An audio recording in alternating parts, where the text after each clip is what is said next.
ಯಾರು ವಿಕ್ಟಿಮ್ ಇದ್ರೆ ಅವ್ರ ಕೈಲಿ ಕಂಪ್ಲೇಂಟ್ ಕೊಡಿಸ್ಬೇಕಲ್ಲ, ಇದು ಲೀಗಲ್ಲಿ. ಆದ್ರೆ ನೀವು ಯಾರೋ ಒಬ್ಬ ಡ್ರೈವರ್ ಕರ್ಕೊಂಡು ನೀವು ಒಂದು FIR ದಾಖಲು ಮಾಡಿದ್ರಿ. ಈ FIRಗೆ ಇಲ್ಲಿರೋ ಜನ ಎದುರೋರೇ ಅಲ್ಲ.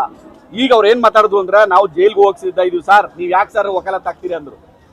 ನಾವು ಜೈಲ್ಗೆ ಹೋಗಿ ರೆಡಿ ಇದೀವಿ, ಅವ್ರು ಹಾಕ್ಲಿ, ಎಷ್ಟು FIR ಬೇಕಾದ್ರೂ ಹಾಕ್ಲಿ, ನಾವು ಜೈಲ್ಗೆ ಹೋಗಿ ರೆಡಿ ಇದೀವಿ, ನಾವು ಅರೆಸ್ಟ್ ಮಾಡ್ಕೊಡ್ಲಿ ಸರ್, ಅದಕ್ಕೆ ಇಲ್ಲೇ ಇದೀವಿ ಸರ್. ಅವರೆಲ್ಲ ಎದ್ದು ಓಡೋಗಿಲ್ಲ, ಇಲ್ಲೇ ಇದ್ದಾರೆ, ಅರೆಸ್ಟ್ ಮಾಡ್ಲಿ ಸರ್, ನಾವು ಜೈಲ್ಗೆ ಹೋಗ್ತೀವಿ ಅಂತಿದ್ದಾರೆ.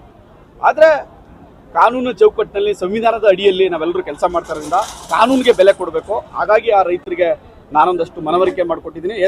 ನಾವು ಕಾನೂನು ಪ್ರಕ್ರಿಯೆಗೆ ಬೆಲೆ ಕೊಡೋಣ, ನಾವು ಏನು ಕಾನೂನು ಹೋರಾಟವನ್ನು ಮಾಡೋಣ, ಈ ಹೋರಾಟವನ್ನು ಮಾಡೋಣ ಅಂತೇಳಿ ಇವತ್ತು ನಾವು ಏನು ನೆನ್ನೆ FIR ಹಾಕಿದ್ದಾರೆ ಅದಕ್ಕೆ ಸಂಬಂಧಪಟ್ಟಂಗೆ ಒಂದಷ್ಟು ಈಗ ವಕಾಲತ್ ಸೈನ್ ತಗೊಂಡ್ವಿ ಸರ್. ಈಗ 3 ಜನ ಇಲ್ಲಿ ಇರ್ಲಿಲ್ಲ ಅನ್ನೋ ಒಂದು ಕರೆಕ್ಟ್. ಘಟನಾ ಸ್ಥಳದಲ್ಲಿ 3 ಜನ ಇರ್ಲಿಲ್ಲ. ಒಬ್ರು ಡೆಲ್ಲಿನಲ್ಲಿದ್ದಾರೆ, ಒಬ್ರು ರಾಮನಗರ ಕೋರ್ಟ್ ಅಲ್ಲಿ ಇದ್ದಾರೆ. ಅದೆಲ್ಲವನ್ನು ಈಗ ಇಲ್ಲಿ ಹೇಳೋದ್ ಬೇಡ. ಈಗ ಅವ್ರು ಹೇಳಿ ಈಗ ನಾನು ಏನಾಗಿದೆ ಅನ್ನೋದನ್ನ ಅದು ಯಾವ ಮಾಹಿತಿಯನ್ನ ಕೋರ್ಟ್ ಕೊಡೋಣ. ಕೋರ್ಟ್ ಇವ್ರು ಎಂತ ದುಂಡಾವರ್ತನೆ, ಎಂತ ದುರ್ವರ್ತನೆ ತೋರಿಸಿದ್ದಾರೆ, ಇಷ್ಟ ಬಂದಾಗ ಅಧಿಕಾರವನ್ನು ದುರ್ಬಳಕೆ ಮಾಡ್ಕೊಂಡಿದ್ದಾರೆ, ಅಲ್ಲೇ ಗೊತ್ತಾಗುತ್ತಲ್ಲ. ನೀವು ಐಡೆಂಟಿಫೈ ಮಾಡಿ.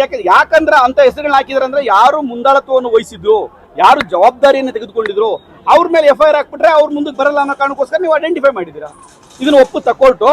ನ್ಯಾಯಾಲಯ ಒಪ್ಪುತ್ತಾ? ಸಂವಿಧಾನ ಒಪ್ಪುತ್ತಾ? ಕಾನೂನು ಒಪ್ಪುತ್ತಾ? ಯಾವ ಕಾರಣಕ್ಕೂ ಒಪ್ಪಲ್ಲ. ನೀವು ಈ ರೀತಿ FIR, ಈಗ ಅವರು ಪರ ಮಾಡ್ತಾ ಇರೋರು ರೋಡ್ ಅಡ್ಡಾಕವ್ರೆ, ಎಲ್ಲ ಮಾಡ, ಅವ್ರ ಮೇಲೆ ಒಂದು FIR ಇಲ್ಲ, ಇವ್ರ ಮೇಲೆ 4 FIR ಇದೆ. ಇದಕ್ಕೂ ಮತ್ತೆ 4 FIR ಹಾಕಿದ್ದಾರೆ ಇವ್ರ ಮೇಲೆ. 5-6 ಮೇಲೆ FIR ಆಗಿದೆ ಅಂತೆ. ಈ ರೀತಿ FIR ಗೆಲ್ಲ ಎದುರ್ಕೊಳ್ಳುವಂತ ಜನ ಇವರು. ನೀವು ದುಂಡಾವರ್ತನೆ ನೋಡಿ, ಈ ಜಿಲ್ಲೆಯಿಂದ ಮುಖ್ಯಮಂತ್ರಿ ಆದವರು, ಈ ಜಿಲ್ಲೆಯ ಜನತೆಗೆ ಗೌರವವನ್ನು ಸಲ್ಲಿಸಿ ಈ ಜಿಲ್ಲೆಯ ಋಣವನ್ನು ತೀರಿಸಬೇಕಾದಂತವ್ರು ಮುಖ್ಯಮಂತ್ರಿ ಕರ್ತವ್ಯ. ಆದ್ರೆ ಇಲ್ಲಿಗೆ ಬರ್ದೇನೆ ಓಡೋದ್ರೆ ನೀವು ಎಂತ ಮುಖ್ಯಮಂತ್ರಿಗಳು? ನೀವು ಏನ್ ಅನ್ಬೇಕು? ನೀವು ಈ ಜಿಲ್ಲೆ ಇದಕ್ಕೋಸ್ಕರ ಮಾಡಿದ್ದು, ನಿಮ್ಮನ್ನ ಈ ಋಣ ತೀರ್ಸಕ್ಕೋಸ್ಕರ ಮಾಡಿದ್ದು. ನಿಮಗೆ ಎಂತ ಅವಕಾಶ, ಪೆನ್ನು ಪೇಪರ್ ಕೇಳಿದ್ರಿ, ಅವಕಾಶ ಕೊಟ್ರು, 4 ಕ್ಷೇತ್ರವನ್ನು ಗೆಲ್ಸ್ಕೊಟ್ರು. ಇದನ್ನ ಅದಕ್ಕೆ ಪ್ರತಿಯಾಗಿ ಕೊಡ್ತಾ ಇರ್ತಕ್ಕಂಥ ಋಣನ ಇದನ್ನು FIR ಹಾಕಿ ಜೈಲಿಗೆ ಕಳ್ಸದ? ಈ ಜನಗಳನ್ನ ಯಾವ ಜನರಿಂದ ಆಶೀರ್ವಾದ ಪಡೆದು ನೀವು ಮುಖ್ಯಮಂತ್ರಿ ಆದ ಆ ಜನಗಳನ್ನ ಜೈಲಿಗೆ ಕಳ್ಸದ ನಿಮ್ ಕೆಲಸ? ಕಳಿಸಿ, ನೀವು ಜೈಲಿಗೆ ಕಳಿಸಿ, ಅದ್ ನೋಡೇ ಬಿಡೋಣ. ಎಷ್ಟು ಜನ ಕಳಿಸ್ತೀರಾ? ಪರ್ಮನೆಂಟ್ ಆಗಿ ಉಳಿಸಕ್ಕಾಗುತ್ತೆ ನೀವು? ನಮಗೂ ನ್ಯಾಯ ಇದೆ, ಸಂವಿಧಾನ ಇದೆ, ಕಾನೂನು ಇದೆ. ಖಂಡಿತ ನ್ಯಾಯ ದೇವತೆ ನಮ್ಮ ಪರವಾಗಿರ್ತಾರೆ. ನಾವು ಬೇಲ್ಗೆ ಅಪ್ರೋಚ್ ಮಾಡ್ಕೊಂಡು ಜೀವನ ಮಾಡ್ತಾ ಇದೀವಿ. ಇಲ್ಲಿ 16 ಕೋಟಿ ಜನ ವೋಟ್ ಹಾಕಿದ್ದೀವಿ. ಯಾರು ಎಲ್ಲ ಹಸ್ತ ಕರ್ಕೊಂಡು 16,020 ಹಾಳಾಯ್ತದೆ. ನಾವು ಡೈಲಿ ಕೆಲಸ ಮಾಡ್ತಾ ಇರೋ ರೈತರ ಮಕ್ಕ. ನಮ್ಮ ಮಾತಿಗೆ ನಮ್ಮ ಯಾರು ಕೊಟ್ಟವ್ರೆ? ನಮ್ಗೆ ಯಾರು ಬಂದ್ಕೊಂಡಿಲ್ಲ. ನೀನು ಎಲ್ಲ ಮಾಡ್ಕೊಂಡು ಅಕ್ವರಿ ಮಾಡಿದ್ದೀನಿ, ಯಾಕೆ ನಮ್ಗೆ ಏನು ಕಳಿಸಿಲ್ಲ? ನೀನು DK ಆಗಲಿ MLA ಆಗಲಿ ನೋಡಿ ಕಳಿಸಿದ್ರಾ? ಒಂದು MLA ಬಂದೆ ಪಂಚಾಯತ್ ಕರ್ತಿದ್ದೆ, ರೈತರು ಕರ್ಸ್ಬಿಟ್ಟು ಸ್ವಾಮಿ ನಾವು ರೈತರೆಲ್ಲ ಅಕ್ವರಿ ಮಾಡ್ತೀವಿ, ಬ್ಯಾಲ್ಕನಿ MLA ಹೊಡೆ ಆಗ್ತಾವ. ಇವತ್ತುವರೆಗೂ ಬಂದವನ ಗೆದ್ದವನ ಇವತ್ತು ಬಂದಿಲ್ಲ ಸರ್. ಖರ್ಚಿ ಇವತ್ತು ನಾವು ಉತ್ತರ ಕೊಡ್ತೀವಿ. ರೈತರೆಲ್ಲ ಒಗ್ಗಟ್ಟು ಅಂಥವ್ನಿಗೆ ಯಾಕೆ ನಾವು ಇವತ್ತು ನಾವು ಪರಿಹಾರ ಕೊಡಬೇಕು? MLA ಕರೀರಿ, ಬಾಲ್ಕನಿ MLA ಕರೀರಿ, ಟಿಕೆಟ್ ಕರೀರಿ.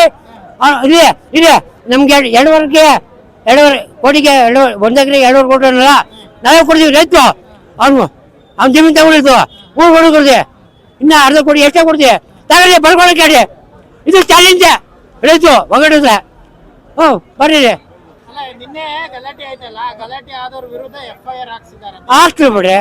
ಅವ್ರು ಕೂಡ ನನ್ನ ಮೇಲೆ ಯಾಕೆ ನೀವು ಹೋಗ್ತೆ ರೇ? ನೀವು ಬಂದು ರೈತ ಕೇಳ್ಬೇಕ್ರಿ, ತಗರಿ ಪಾರ್ಟಿ ಆಗ್ಲಿ MLA ಆಗ್ಲಿ ಬಂದು ರೈತ ತಾವು ನೋಟಿಸ್ ಕಳಿಸ್ಬೇಕು, ನೋಟಿಸ್ ಅರ್ಥ ಮಾಡ್ತೀವಿ ಅಂತ ಬರಬೇಕು. ಯಾವನು ಬರಲ್ಲ ಅಂದ್ರೆ ನಮ್ಗೆ ಗೊತ್ತಿಲ್ಲ. ಇದೆ ಅಧಿಕಾರಿ ಮೇಲೆ ಹಲ್ಲೆ ಆಗಿದೆ. ನೀವು ಮೊದಲೇ ಸರಿಯಾಗಿ ಬರ್ತೀವಿ ಅಂತ ಹೇಳ್ಬೇಕು ಅಲ್ವಾ? ಏನು ಮಾಡಿದೆ ಕಂಟೈನರ್ ಬಂದ್ರೆ ನೀವು ಒಬ್ಬ MLA ಒಬ್ಬ ನಿಲ್ಸಿದ್ರಿ, ಅವ್ರದ್ದು ತಪ್ಪು. ನೀವು ಪೊಲೀಸರು ನಿಮ್ಮ ಕಡೆ ಸರ್ಕಾರ ನಿಮ್ದು.